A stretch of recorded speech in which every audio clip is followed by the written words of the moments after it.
River Road, you got me running way back home. River Road, you got me running all night long.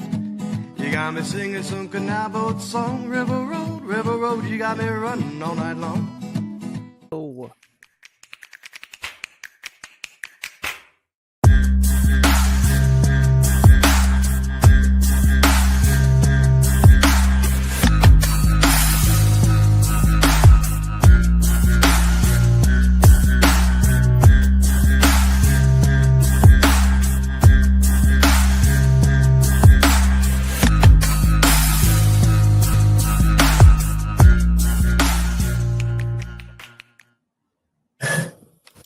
All right, everybody. Welcome back to the show. Yes, the show was not canceled. I did not cancel the show because my laptop broke, as one loyal listener wanted to confirm. We are a day late. We didn't tape Monday, so only one episode this week, y'all. But we are back. Our sabbatical is over, except when we take next week off because we go alternate still. But we could not let the draft pass by without getting back on the mic, minus Mr. Jimmy B. He is in the middle of a move, though. But short of him, the gang is here. Myself, Dan, if this is your first time listening, Eric up above me, and then our special guest for this episode, Mr. Jackson Danner of the Hardware Podcast. Follow him, his handles there. Listen to their show. Gentlemen, welcome. How are we doing? I feel great. I haven't been on the mic in 6 weeks. I feel awesome. Well, I've just been podcasting nonstop, Dan, since you haven't been around. I mean, I've just been on the mic nonstop, doing podcasts left and right. I've been guest hosting on other people's shows. No, I haven't done anything.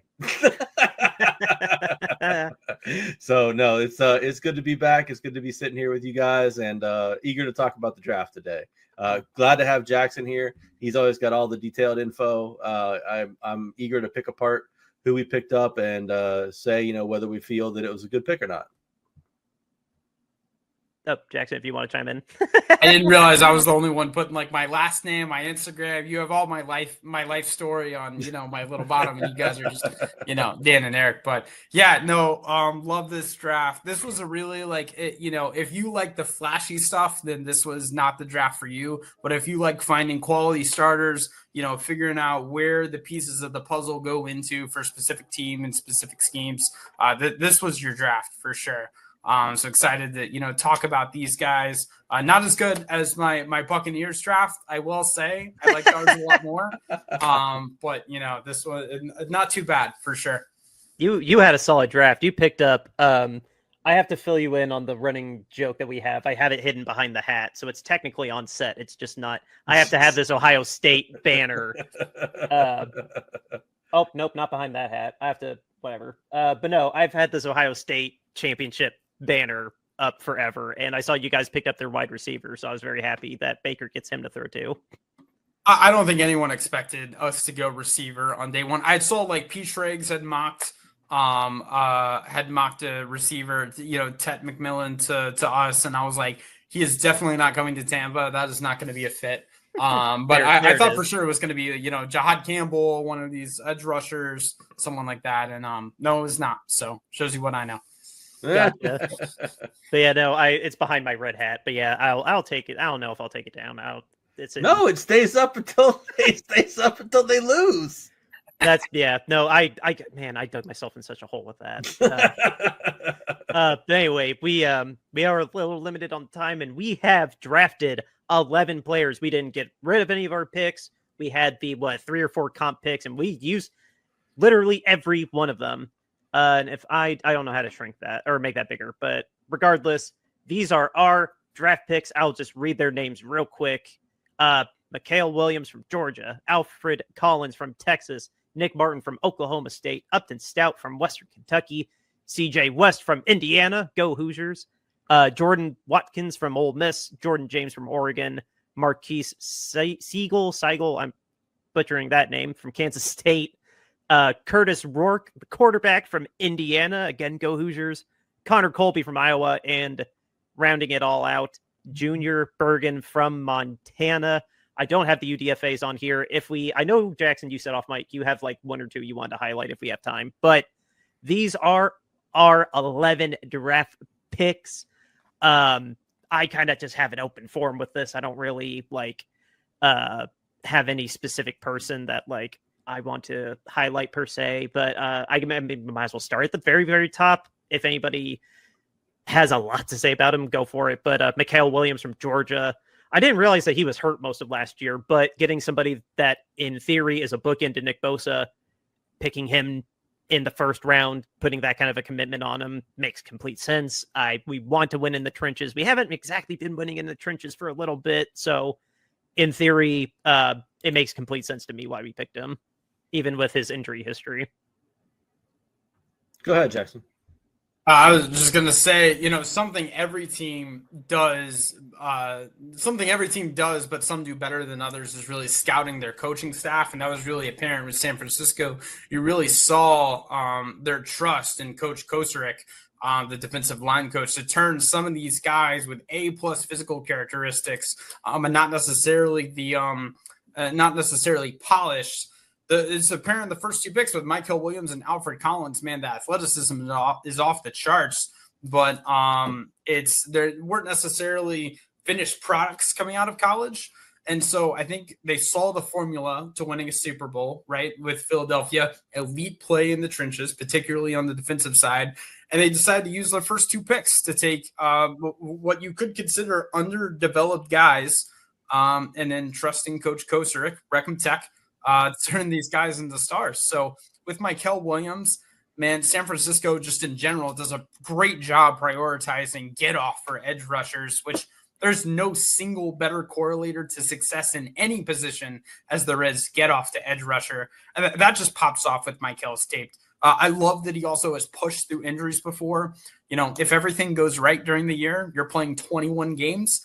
So it's critical to have that ability. That's not a guarantee in college football, since there's, shorter seasons in the NFL and there's bigger rosters. So I know a lot of fans aren't going to be excited with him only having like the 5 sack total from last year, going through some injuries, being on such a stacked defense. But man, Mikael is just such a raw and physical specimen that, as a fellow NFC team fan, it's terrifying to think of what the ceiling is, honestly, opposite of Bosa. So I'm glad you mentioned the Alfred in tandem with that too, because we're trying to find a replacement for Hargrave. So thank you for noting that too. But Eric, I did step on you there. What were you going to say about Mikael? Well, I'm one of those people that is not wowed by the 5 sacks that he had. It's a little concerning to me. That he was injured last year. With our first pick, I guess I feel like we picked for a guy with a lot of potential, right? And I mean, I think that's what Jackson's highlighting there, is that he's got a lot of off the charts potential. And I guess with our first pick at number 11, which is a pretty high pick still, I wanted a higher floor. Yeah. I get frustrated. I get frustrated by the fact that we seem to always pick these guys that have a lot of potential, right? And we're really swinging real big for getting a guy who's got just a limitless ceiling, but his floor is, the bottom. Yeah, his floor is really low. And we always seem to do that with our first round picks, and it's just a little frustrating for me that we continue to do that. I actually really like the Alfred Collins pick a lot better. I thought that was a good pick and a good fit, and I liked what people had to say about him. And I think that he's going to be a good fit and a good player. I just didn't really like the Mikael Williams pick. That was actually going to be my follow-up. Is Jackson, the way it sounded like, it almost sounded like you were saying what Eric was that Alfred has the potential to hit the ground running more so than Mikael, simply just because of Williams's injury history. Was I reading too deep into that, or? No, absolutely not. No, the floor is definitely higher in my opinion with Collins than it is with Mikael. It is sort of a similar situation where he was on a stacked team, right? Texas had the best team that they've had in a very long time under Coach Sark. And he was a rotational piece for most of his career. There's not elite production, right? The 23 run stops is pretty sweet. But again, it's the physical characteristics that really is what gets you excited with Collins. And that was the theme with San Francisco's draft, especially as an outsider, as a non-49er fan. I look at, this front office really isn't bothered by, I'm not going to say extensive injury history, but certainly notable injury history. And they're also love the idea of just the ceiling based off of physical characteristics. They drafted a lot of guys, even in the lower rounds, that really tested well, but didn't necessarily, show that on tape necessarily. So as far as my thoughts on Collins, I guess not my thoughts, but one anonymous NFC personnel director said, quote, he's a legit specimen with the right coaching. He could end up taking off and becoming the best interior player in this class. That was by, I believe Tom Pelissero got that out of some NFC personnel director. So again, like very physical, and the floor, again, I think is higher than Mikel's, but again, you're drafting Collins because of the ceiling that's there. I see what you're saying. Yeah, I agree with you a lot on that. I think his floor is just a lot higher. And I like the fact that at 2, we got a guy who I feel like we're going to be able to plug in. He's going to start, and he's going to be a competent starter right away. Whereas I worry that Mikel is just going to not get it. And it's just going to be a struggle for him as our number 1 pick. And we've floundered with so many number 1 picks over the years. He is going to have a handful going against I always say his name wrong. Yetur Mos-Gratos, I think is his name. Like he was basically he was the guy that started the most opposite of Bosa last year. And he's a seasoned vet. And this is only year 5 for him. So he's still not that long in the tooth.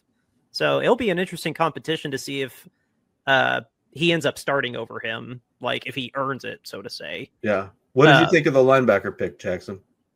Nick Martin at in the 3rd round pick. Man, for Nick Martin, his value really and why you drafted him in the 3rd round really comes from his production in the 2023 season.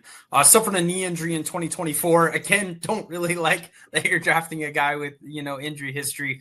I also don't believe even before the knee injury that he was on pace to have the same year that he did in 2023. This was really honestly the first pick, in my opinion, that was kind of scratching my head at why they took him here specifically. That's also probably why, he'll turn out great. But really, blitzing was Nick Martin's specialty. And Saleh doesn't really use linebackers to blitz too much, which is what, is kind of weird to me. He's a bit undersized. He has some wheels to him, though. I think I sent you guys in our chat in 2023 in the Big 12 championship. Man, he chased down Xavier Worthy from behind. Really shows you the blazing speed that he can have. But instincts aren't his strong suit, right? He has 29 missed tackles in the last 2 years. And that was with missing over half of the past season with an injury. So, he struggled in run defense. This wasn't a high ceiling. This was, again, a high ceiling pick and not a high floor pick, and also this wasn't a good linebacker draft. I would have maybe rather taken someone later, right? If it's not like there was a Jahad Campbell available or something like that. They probably did take the best linebacker available, but he was the only linebacker taken in the 3rd round. There were 6 taken in the 4th round, starting at pick 107 with Jack Kaiser. So I personally would have felt a little more comfortable with either taking Nick Martin in the 4th round or any of the other 6 guys taken in the 4th round, just because the strengths for Nick Martin don't really match up with what I feel like he's going to be asked to do under Saleh. So that's my opinion, at least. He's gonna be asked to replace Greenlaw, which is hitting the open field very, very hard. Be pretty good in pass protection or pass coverage. He honestly was pretty good at pass coverage. His hard hits outshined him in the highlight reel. But I get what I understand where you're coming from with the undersized and the bad instincts. If he doesn't change that, a lot of people are gonna be saying how much we miss Greenlaw. And I remember he's going to be going up against what's his name from TCU, Winters. It'll be interesting to see what kind of competition between him and Winters is this offseason.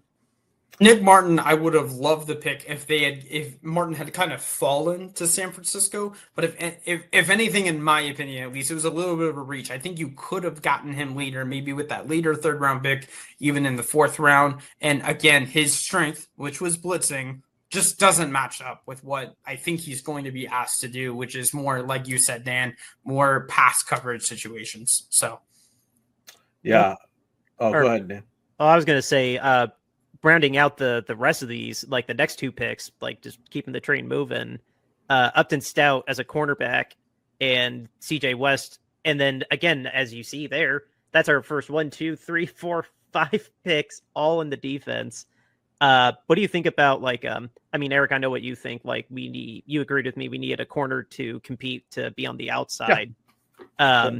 But then CJ West, now another defensive lineman. That's 3 defensive linemen we picked with our first 3 picks. So clearly, like, getting back to winning in the trenches, like I said, with Markel at the top. But no, Jackson, I'm very, very curious what your notes were on both of them, especially CJ, just because I'm a not closeted Indiana fan. But yeah, no, I pick whichever one you want to talk about first, because I have strong feelings on the cornerback competition, and then clearly, like, we're trying to revamp the D line.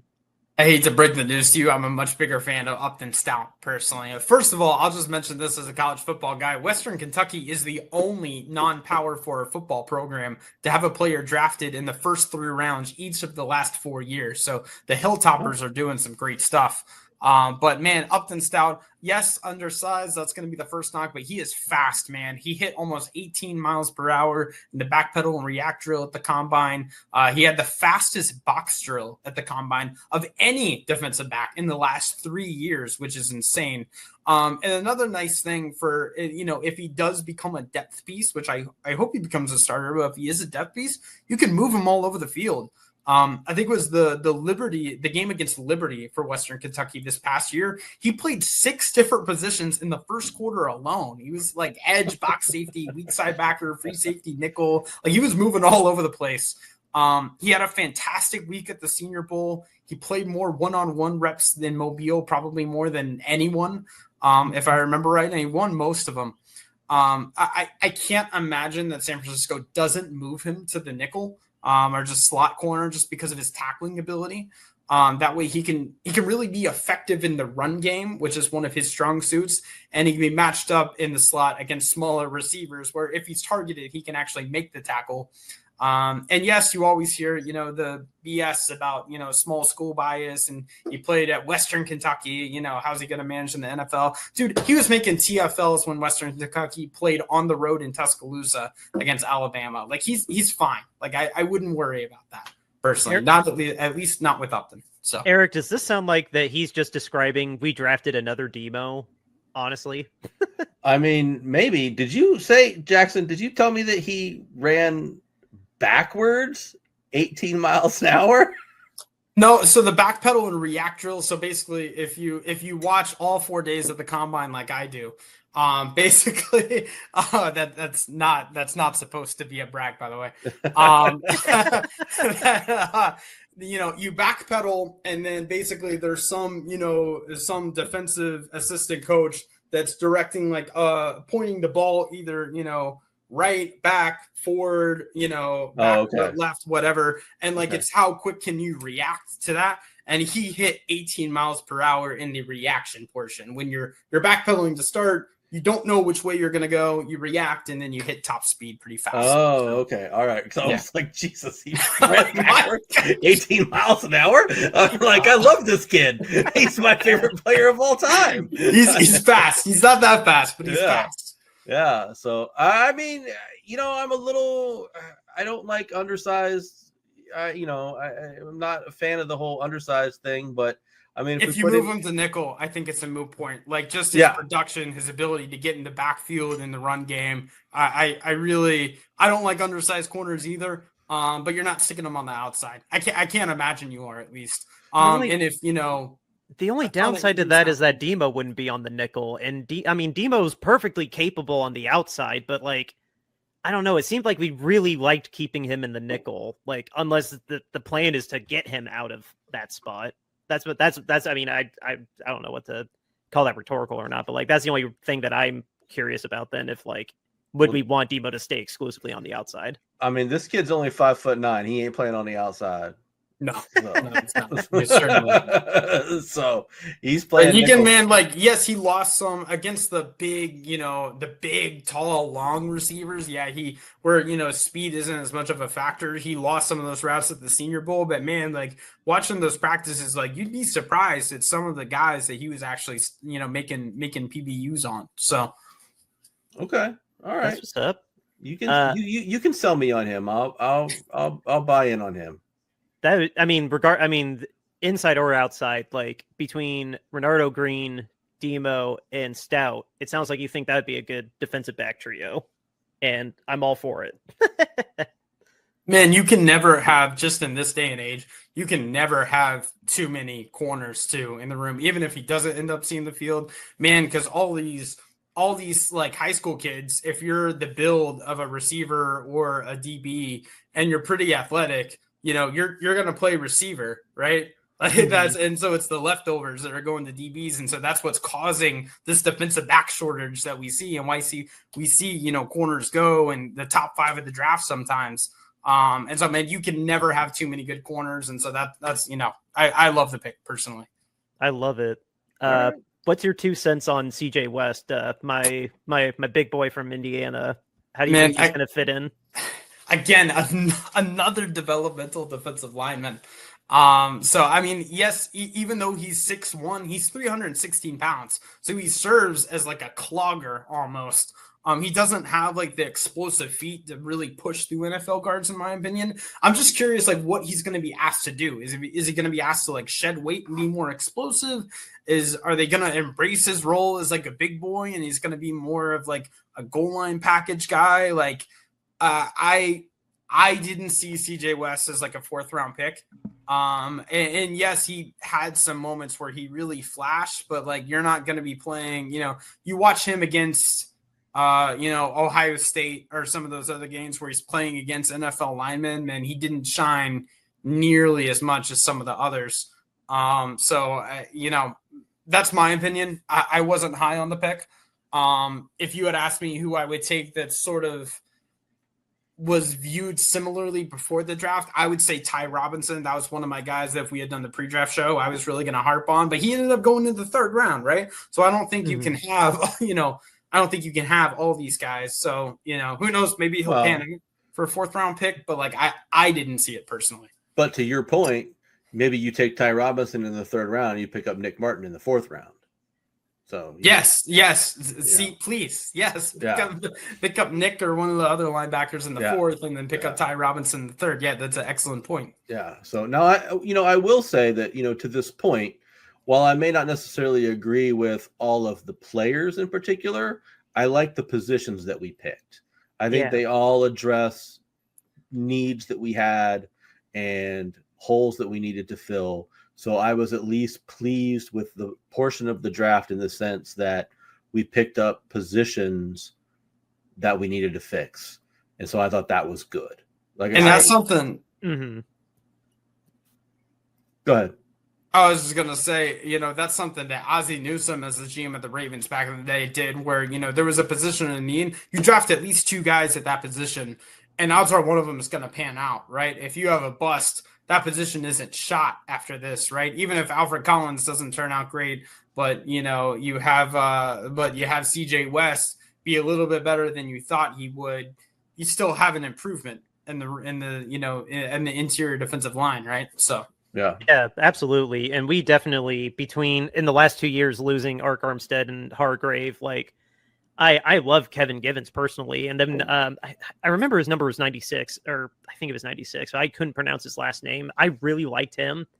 But then Charles Omenohue too, we lost him to the Chiefs. Like we've had bodies come in, but we've lost a lot of bodies too. So no, getting an influx of youth in here, Eric, I completely agree. Like making all these defensive picks at the very top, like replacing Greenlaw, replacing Ward, revamping the entire line. This first half of the draft, I agree. We did a really good job with it, like at least in terms of position focus. Yeah. So now the guys that we kind of not splurged, but like, okay, yeah, we have a second side of the ball too. We have an offense. We spent the next 2 picks on offensive players. Jordan Watkins of Ole Miss and Jordan James of Oregon. Sure, I'm not opposed to getting another wide receiver. Our wide receiver room is kind of crowded, so I mean, we'll see what kind of field time he gets, especially because Shanahan is really, really tough on wideouts, and first years usually don't get on the field anyway. And then Jordan James, Eric, you agree with me that Kyle Shanahan can get one of us to get 5 yards of carry the way he schemes up running. I don't know. I was impressed that we were able to get the running back from Oregon, the Big Ten champions, even though they didn't win at all. So I don't know, that pedigree alone, I was like, we hit more than we missed with running backs. So, I mean, I don't know. Like I said, Watkins, whatever. I wish him the best. And then Jordan, we need running backs because we always get them hurt. And I'm still pissed that we let Mason go. So I don't know. Jackson, what's your thoughts on these two? Man, with Jordan Watkins, which I assume he's going to play slot receiver if he plays at all. Man, his strong suit really good in contact after the catch, right? Getting him the ball is going to be the struggle. He wasn't great at 50-50 balls. He doesn't have blazing speed, but Shanahan specifically said that he was impressed by his play speed. And the catch radius isn't great, which is another thing. So now what he does do well, again, not scared by contact. He's a vertical threat by nature. That's what he was asked to do at Ole Miss, and he did it well. He had 5 touchdowns of 50 yards or more, which was best in the country. I mean, with Jordan Watkins, like I wasn't thoroughly impressed with him before the draft, but like you don't get to be 1,000-yard receiver in the SEC on accident. So his production, his toughness, and his special teams value as a punt returner should definitely, like, I think, let him make the roster at the very least and hopefully get some playing time. As with Jordan James, 0 career fumbles, which is always a nice thing. He's a running back that's going to run through you, but also has a great pair of hands, which doesn't always go hand in hand. He played 50 snaps at receiver, actually, so he's used to lining up on the outside as well. It seems like a lazy comp, but I really see Bucky Irving with him. Like, Jordan James didn't test well, but he's tough. Obviously, he comes from Oregon. Dan Lanning runs a really tight ship and really emphasizes having a high football IQ team. And Jordan, he has enough misdirection to kind of make you guess and then run through you when you're kind of on your heels. So it's a nice little balance. He has a few plays where his vision really shines. He's not a patient runner necessarily, but he can change what gap he's going to run through on the fly. That first play against Ohio State at home, complete change of direction. There was a touchdown against Wisconsin that were complete improvisations. So I really like what Jordan's ceiling is. Even if CMC and Caleb stay healthy, you can put him in at the very least as a goal line back and, occasionally catch the defense off guard with having him just run a wheel route like he's so experienced doing. But no, I like the pick. Like you said, running backs get injured. And he's going to be a great guy to have in the backfield. I wanted to make sure you meant Isaac Arendo and not Caleb, because I don't think we have a Caleb on the roster. Yes. I don't know where I got Caleb. Yes. Isaac, obviously. Yeah. Well, I mean, it sounds like Jordan James is kind of a little bit of that Swiss Army knife kind of a player that, Shanahan really likes, where it sounds like he's going to be able to line him up and have him do multiple things, or at least attempt to do multiple things. So I like that. Maybe they got Watkins to be some sort of a deep threat. We haven't really had a deep threat. I think that's why you drafted him. What puzzles me is he's not great at 50-50 balls. He's more of a body catcher. So that doesn't work in the NFL. Lane Kiffin can scheme you up to be wide open against lesser teams. Ole Miss's team was stacked, but even if you're a vertical threat, you got to be able to catch contested balls, right? So yeah. Well, that's what I thought Cowling was going to do, be our 50-50 deep threat. And then most year ones, he didn't get on the field much. And now I'll just screw it. I'm going to jump to the bottom of the list. Junior Bergen, might as well talk about him. The only thing I noticed about Junior Bergen, our very last pick, was he had a glowing return resume. So now that's why they drafted him, was the return game. Yeah, I don't think they have any intention of having him as a receiver. Right. So if Jordan's going to be the deep threat on actual offense and Junior is going to be our return man, are we basically giving up on Cowling? That was what I took away from those two picks, was oh God, Cowling's going to really prove himself, or he's not going to make the 53. Yeah, I mean, if you look at it right now, we have Bergen, Cowling, Gage, Hodgins, Jennings, Nair, Tariq Owens again, Purcell, or why am I screwed up his name? Pearsall or Yes, thank you. Pearsall. Yeah, Purcell, thank you. Robinson, I can't talk today. Taylor and Watkins. So, I mean, you've got Robinson, Pearsall, and Jennings who are locks for spots. So that's 3 spots.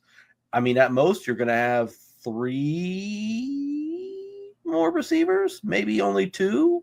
The starting 3 for sure are going to be Robinson on the outside, Brando on the other outside, and then. Well, yeah, I didn't even count Ayuk. So I mean, there's 4. So I mean, there's 4 receivers already. And then Pearsall will be ahead of Robinson. I bet it'll be Pearsall, Jennings, Brandon, and then Robinson absolutely can be a starter. He was a starter with the Rams, if I'm not mistaken. Right, but I'm just saying, there's 4 spots already that are already taken up. Yeah. So I mean, there's only 2 spots really that are left if you carry 6 receivers.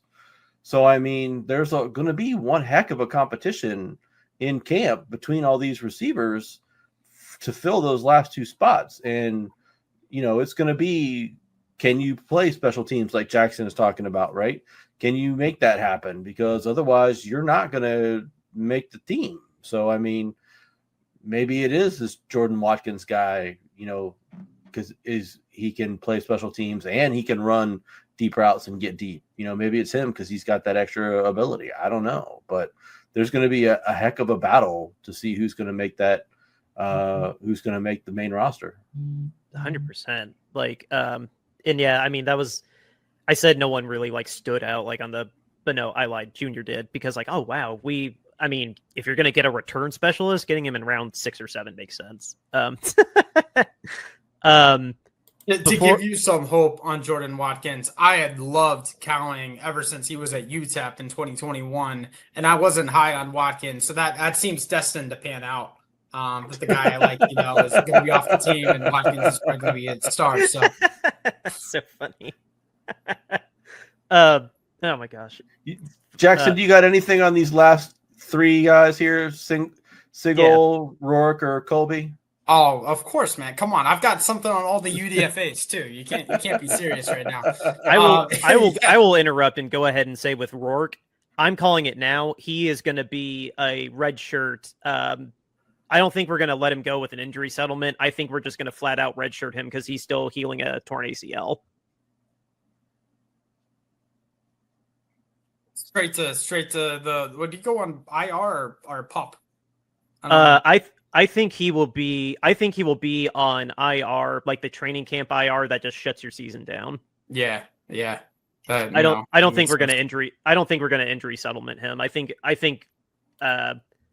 Kyle, I'm going to trust that Kyle saw something in him that made him worth drafting in the first place, and we're just going to redshirt him, but not injury settlement release him. So we'll be going with Brock, Mac Jones, and Tanner Mordecai. Tanner Mordecai, let's go. My God. Well, unless Rourke's knee is a lot better than I thought it was, unless I don't know, if his knee is actually pretty good, then yeah, I think Rourke would definitely be a better number 3 than Mordecai. Did Rourke go to the combine where that was an educated decision? I'm curious because that is Rourke NFL combine. Let me look it up because if he went to the combine, then you would know how his knee is as opposed to. Well, I mean, even if you have your own team doctor, it's. I mean, he put clear cut.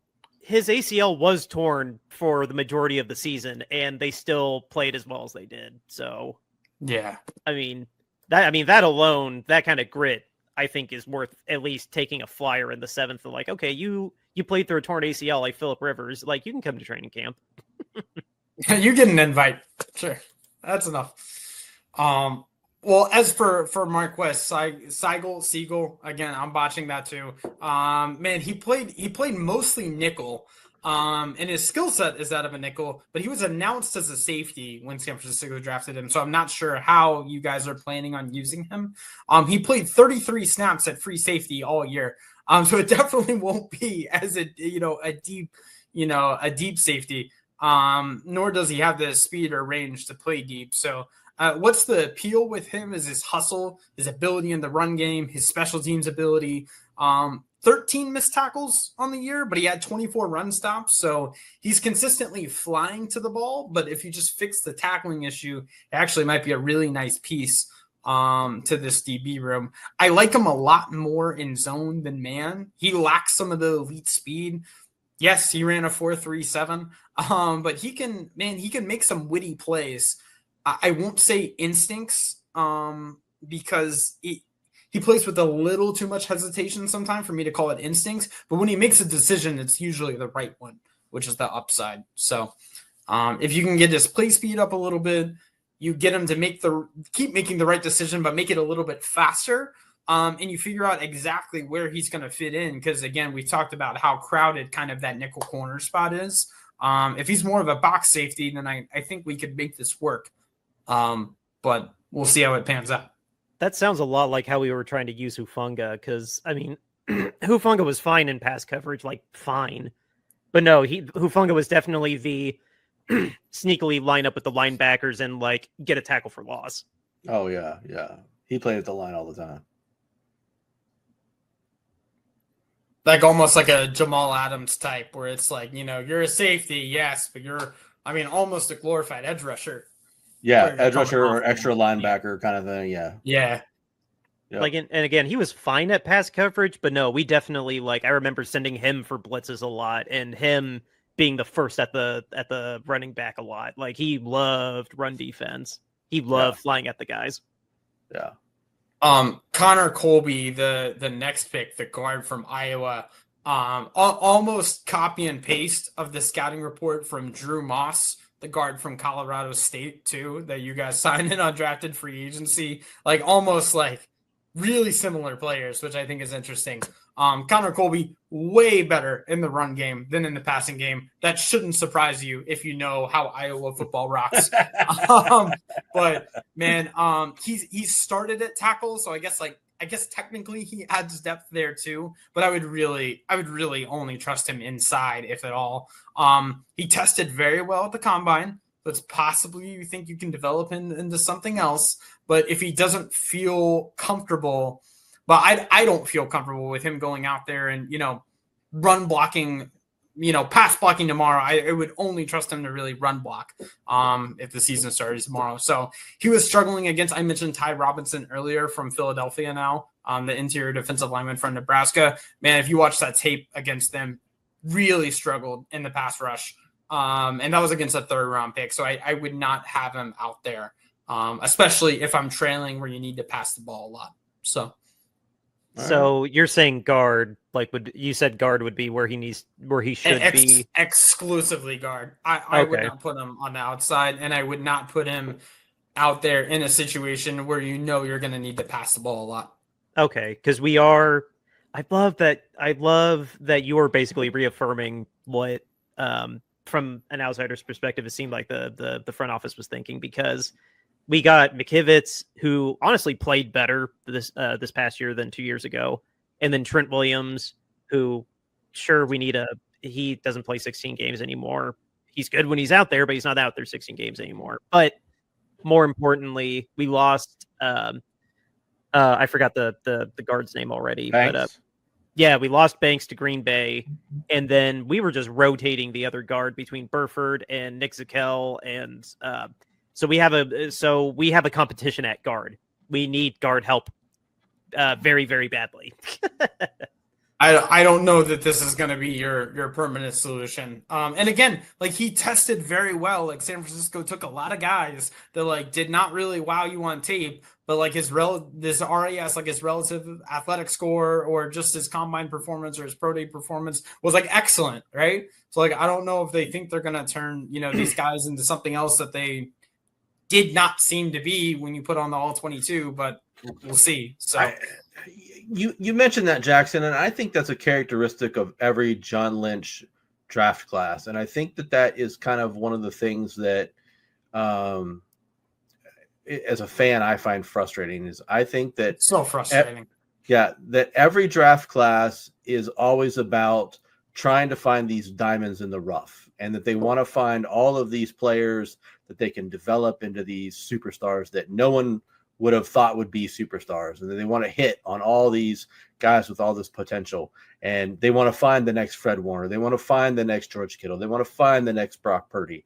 And they want to have that in every draft class. And I think they miss out on just some good, solid players. Like good football players. Like just a good football guy. Yeah, just getting a good, solid football player because they're looking for that diamond in the rough every time. And I think that's why we have such a – I mean, if you look back across all of our draft classes, and I'm just going off my own memory, so maybe I'm wrong. But, if you look back across all of our draft classes for the last – over the total of the last regime, we've missed on so many picks more than we've hit.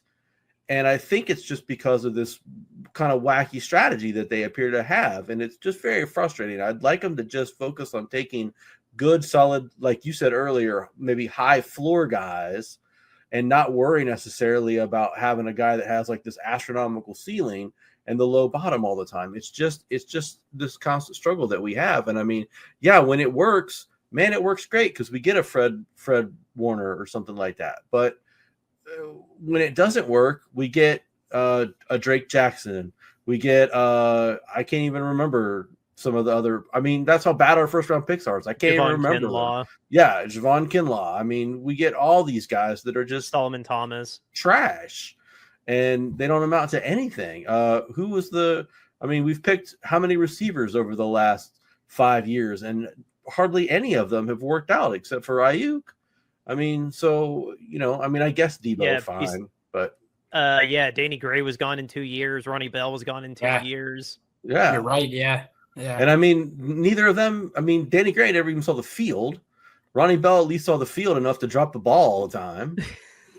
But I mean, it's like, it's just frustrating. So it's okay to draft somebody that plays for 12 years, but only makes one Pro Bowl, but is consistent enough to still be in the league for 12 years. Yeah. I mean, I'll use an analogy, and I'm not saying that this guy was a bum or whatever, but like Anquan Bolden, right? Like he was never like great. He was like always like pretty darn good is how I would look at him. The Hall of All Right. Yeah. The Hall of pretty darn good, right? So, I mean, but he was consistent. He played all the time. He was always dependable. He was always available.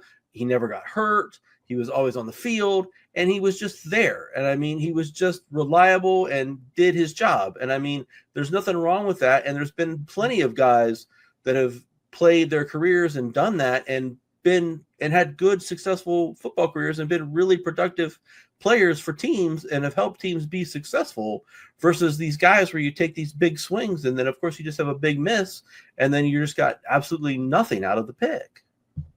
Well, I think with the draft, there's really two ways to look at it. One, I will forever point to the 2020 draft with COVID when we didn't really get to do all of this sort of excess testing to get these measurables.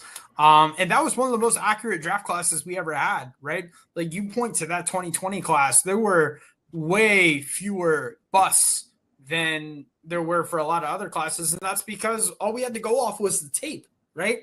and it turns out the tape is the most accurate. The other side, and most people probably with that opinion, is the combine's pointless. Well, why do pro days even exist? All that nonsense. No, there's a ton of value in the combine, but how it should be treated is it should be treated as confirmation of weaknesses and strengths that you already saw, as opposed to discovering strengths and weaknesses, right? It should be used to confirm suspicions you already had, not to be like, oh, wow, you know what? That guy didn't, he didn't look that fast on tape, but my gosh, he ran a 4.35. Turns out he is fast. It's not how it works, right? Yeah. You need to use it to confirm things that you already did your research on. Yeah. Because, you're right. The game tape, if he doesn't run fast in a game, I don't care if he runs a 4.25 in shorts and a T-shirt, he's not fast. Yeah, absolutely. And eventually the value of the combine is eventually going to diminish as we have companies like Zebra Technologies and all that are really putting GPSs and shoulder pads, and we're getting more data than we ever have had before, and at all levels of football, not just the Alabamas and the Ohio States. So eventually that's going to diminish down with the speed portion. But for now, this is what we've got to work with. A lot of players are already acting in that way, though. Like you see a lot of top projected prospects, like all saying, like, "Nah, I'm not gonna go to Indy. Maybe I'll go to my university's pro day." But yeah, the raw tape is there. There's some players that are just straight up like, "Nah, I'm good. Just look at my game film. Look at me in the moment." And look at Will Campbell. There was never a question about his arm length, and then all of a sudden we measure him in Indianapolis, and there's all this talk about his arm length. Never looked bad against SEC edge rushers, right? So right. Yeah. Is there since we're getting closer to our crunch time, is there one UDFA? There's always like every team signs like seemingly like 7, 12, or maybe not 15, but like, is there any one UDFA that we need to keep an eye on? I didn't have a list ready, but if there's one guy, maybe two, if you have to tell us, like, which UDFAs really stood out to you? I think probably the one that was most coveted and the one they were kind of lucky to get was Jacob Robinson, the corner from BYU. He had UDFA offers from some really good other teams in the league: Detroit, Baltimore, Miami. He chose San Francisco. Which is, I don't know if it was money. I don't know if it was to be close to home. I don't know what it was, but man, usually with corners, you say like no stats are good stats. Jacob was on such a stacked BYU defense last year that he was actually targeted a pretty good bit, and he held his ground. He didn't allow a pass more than 30 yards all year. He made 22 run stops. He had 3 picks with 1 touchdown. 0 penalties on the year. And again, say it with me, he tested very well. But at least you have that as a compliment to the tape, and not necessarily only that to go off of. I know Sebastian Valdez, spent most of his career at Montana State, which is an excellent football program, but then made the jump to Washington with the Big Ten, and he was still productive at least. And again, I can't say it enough times. He scored very well. He was ranked of the relative athletic score, he ranked 148th out of 2,033 defensive tackles since 1987. Holy crap. Ridiculous testing. Even though the tape wasn't always there. Drew Moss from Colorado State, I already mentioned him, really similar situation to Connor Colby where, he was very good at run blocking. He started as a tackle a little bit, but I wouldn't put him there. One more thing with Drew Moss, if you see sites say he was from Colorado, he was not. He was from Colorado State. Do not ever make that mistake. Both sides will hate you if you make it. But I think the long-winded answer to your question, I think the UDFA that if he makes it, I would be the least surprised was Corey Kiner. Man, the scouting report on him, nor his combine testing, really wowed you. But man, when you watch him, Corey was just a good football player. His vision, his contact balance. What position? His what? What position? A running back. Sorry. Corey Kiner, the running back. He came from Cincinnati. Man, you just watch him, and the more you watch him, the more enjoyable he was to watch. I am not in any way, shape, or form comparing him to Emmitt Smith, but I always think of the quote. I always think of the quote about Emmitt Smith, where well, what is Emmitt? Is he really big? No. Is he really fast? No. What is he? He's really good. It's just Corey doesn't have any characteristic that really wows you, but you watch him and he was really good. And Cincinnati had recently, they lost their, really good head coach to Wisconsin. They moved up to a power conference, which is not an easy thing to do. And he still performed. So that's the one that if, of all the UDFAs, if he pans out, Corey's probably that guy. That's what's up. And he's a running back, so I wouldn't be surprised either. And he's a running back, yes. But San Francisco knows how to scout. So.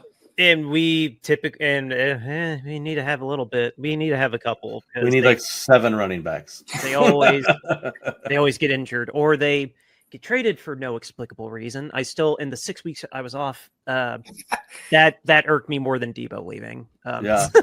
In my opinion, like it's 100% plausible that like for a decent chunk of the year, especially if there's an injury, that Corey sees the 53-man roster. Like if you have him on your practice squad and he doesn't get signed to somewhere else, if there's an injury, you're not going to have to make a trade. You're not going to have to do any of that nonsense. Like I think you just call Corey up. Cool. I love it. I'm excited. This is so much fun to have the draft. And now, it's going to be a little bit of a lull until training camp and have to find a way to schedule release. Come on, guys. May 14th. NFL I know. Yeah. Oh, there we go. But no, that's, ladies and gentlemen, that was our draft class of 2025. This was a lot of fun to talk about. It was a lot of players. Hopefully they all, I mean, let's be real, not all of them are probably going to make it, but best of luck to every single one of them. Damn, the realist. You just put the whammy on half the draft class. Congrats, guys. You're not all going to make it. Yeah. Prove me wrong. Prove me wrong. But that is all the time that we have for this episode, guys. We need to now let you know about our hashtag, the hashtag that we have been promoting for the last 2 years now. It started in the spirit of Dan Snyder, and now we have David Tepper carrying on that legacy of terrible ownership, where they can get away with murder, and we don't find out about it for like 5-6 months, maybe a year down the line. But a player gets in trouble, the book's thrown at them pretty much instantly. So we've just always believed that owner standards need to be the same, if not higher, than player standards. Owner standards over player standards. Hashtag owner accountability. And to put our money where our mouth is, we have been selling t-shirts, and we are continuing to sell t-shirts, with all the profits going to Mountain Comprehensive Care Center. It's a wonderful women's shelter in Kentucky. Go back in our backlog to find our episode where we interviewed a wonderful representative from this organization. But onto the t-shirts. You can get the simple t-shirt, the owner standards over player standards, hashtag owner accountability. You can get that in a variety of colors, a variety of different styles, like a long sleeve, a hoodie, a crew neck. They're made to order, pricing starting at $22.99. And again, all the proceeds will go to Mountain Comprehensive Care Center. The next shirt we offer is our cover art. When you listen to us on any of our wonderful podcasting platforms or here on YouTube, you see our cover art here, and now you can wear our cover art. Again, they're made to order. You pick your style, you pick your size. Pricing, again, starting at $22.99. The next one we call the alternate logo. It's got the goalpost. It's got the flying peanuts in it.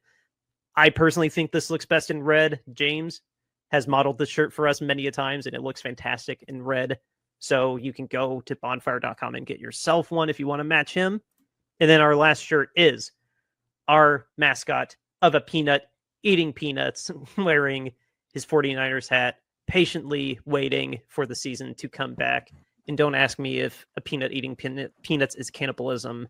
I don't have that answer. I've been pondering that this whole time. But again, the proceeds from these shirts are going to Mountain Comprehensive Care Center. The link to bonfire.com is in our show notes down below us. Go click down there. Click down there. And get yourself a cool t-shirt and help some women and some families in need. And with that, gentlemen, that is... Do we have a sponsor? Do we have a sponsor read, Dan? Oh, yeah, but of course we got a sponsor. I definitely didn't forget that. Our sponsor, who has been wonderful for us, and we know we have concrete evidence now that you have used it. Not saying how, but we have the evidence. So we're going to keep rolling with them. Royal Retros. And what is Royal Retros? For those of you that didn't use our promo code already, is your go-to place to get yourself an authentic throwback jersey. Whether it's basketball, baseball, football, they cover all the major sports. But for all of us Bay Area fans and 49ers fans, go check out the Candlestick collection. It is there, curated with us 49ers fans in mind. And when you find something you like, use the promo code Shady Sports, and you'll get 10% off of the entire order. Not just the Candlestick collection, not just this or that. 10% off of your entire order when you use the promo code Shady Sports at checkout at royalretros.com. Again, royalretros.com, promo code Shady Sports. Go get yourself an authentic throwback jersey today. There we go. I'm not too rusty for being off mic for a month and a half. Who's producing this show? Well, I'll show you. Hey, we got a special guest star. Oh, hey there. Yeah, I was just gonna say my attention has now turned to two things. First of all, this little one, Lila Nolan, the biggest 2-month-old Buccaneer fan there is. Yeah. Who was crying just a second ago that we didn't get Upton Stout. But you guys can have it. We'll throw you a bone. And then finally, my attention has also turned to 2026 Pittsburgh. Now we already have a mug. I have an issue. So. Oh, that's what's up. That's awesome. Hey there. Hey, how precious. I don't think we've ever had this young a guest before on the show. I don't think so. So no, yep, she can't wait for the schedule release either. So I bet. Yeah, she's thrilled. Oh yeah. So thrilled. Can't wait to go to her first Buccaneers game, I'm sure. Oh yes, we just got to sit on the side away from the cannons, probably. Yeah, that'll probably be the wise move. So Jackson, thank you so much for being on the show. Thank you so much for all of your insight and all your information on all the players. You do an absolutely wonderful job. You make our draft show so amazing. We couldn't do this without you. Thank you so much. Hey, you guys give me an excuse to actually do this. So when my wife asks, I don't have to say it's just for me. So I can say, no, I got it. Eric and Dan are counting on me, Yes. We are. That's true. And my sincerest apologies for having to pull the rug out of the pre-draft show, but we have this post-draft reaction, and thank you so much for dealing with my scheduling. So thank you from the bottom of my heart for that as well. Last year I would have been mad because I hit on like 3 guys, but this year it was none, so it's fine. We all have it down here. It's okay. Yeah. Well, like I said, guys, we are still doing the old every other week schedule. So we are going to be off next week. We will have James back by then, presumably. And we're carrying on. We're back. I appreciate the patience for all of you. I expect these numbers to be a little low at the start, but appreciate the patience. It was very well. It was very much needed. The time I took off. Just a little personal thank you for everybody having that patience to come back, and we will have football stuff to talk about just in 2 weeks. I know I've more or less lied, like with when Warren are not coming back, but I promise you we're going to be coming back in 2 weeks, which will be we'll be back on either the 12th or the 15th, one of those two. There we go. Yeah, it'll be. Oh no, we tape on the 12th. It will drop on the 13th. So yeah. So yeah, May 13th, mark your calendars or give me a bunch of crap on Blue Sky. But yeah, that's all we got for you on this episode. Thanks again, Jackson. Our outro music is River Road by Justin Neath. We'll see you then. Later.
River Road, you got me running way back home. River Road, you got me running all night long.